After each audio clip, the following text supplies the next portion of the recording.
iprito ang sitaw. Konting prito lang kasi ihulog pa natin yan mamaya. Next is yung talong. The talong! Hindi masyadong prito. Very, very light lang. Pag prito. Next is yung bangus.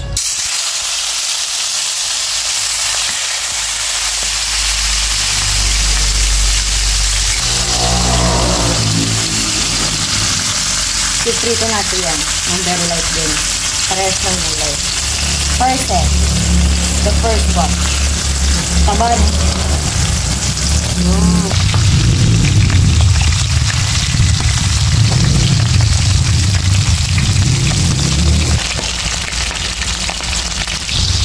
The second batch. Na-happy ako sa bangus na napili ko kasi ang taba. Look. Look. Perfect. Overload kamatis, sibuyas, bawang, and yung luya.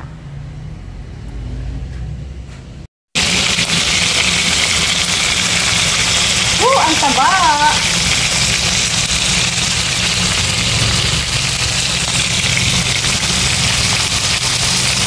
The ginger. Luya muna kasi yan yung nasa nilagay natin dito. Luya. And then sibuyas. The sibuyas. Alright.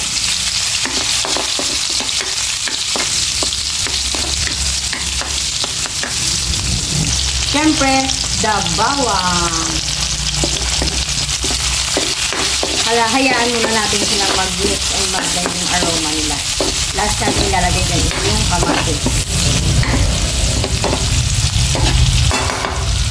And now, the kamatis.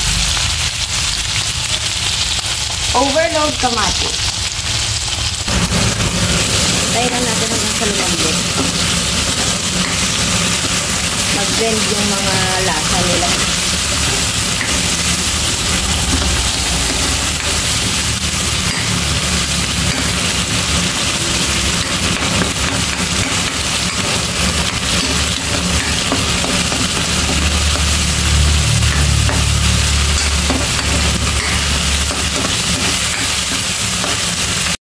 And yan, malambot na yung kamatis. So, pwede natin ilagay yung bagoong.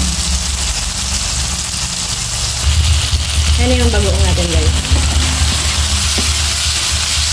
Gigisa lang natin.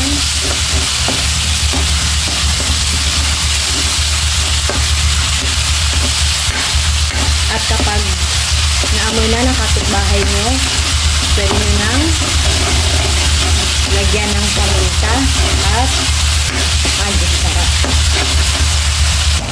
Yan nga, paminta at yung magic sarap. Haluin natin.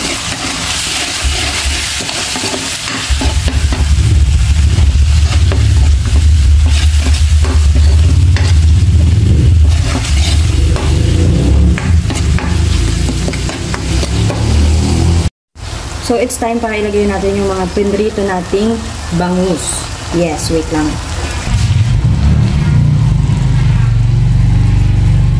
And yan, nalagay ko na nga yung lahat ng bangus. Lalagyan natin siya ng gata. Low lang yung apoy natin dyan, ha?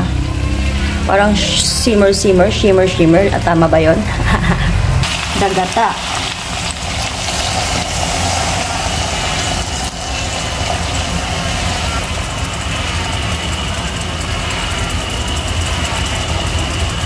Ilalagay ko na din dyan maya-maya yung pinrito kong talong at saka sitaw. Nahulog ko na pala yung talong at saka yung sitaw. So, simmer lang and then tapos na po.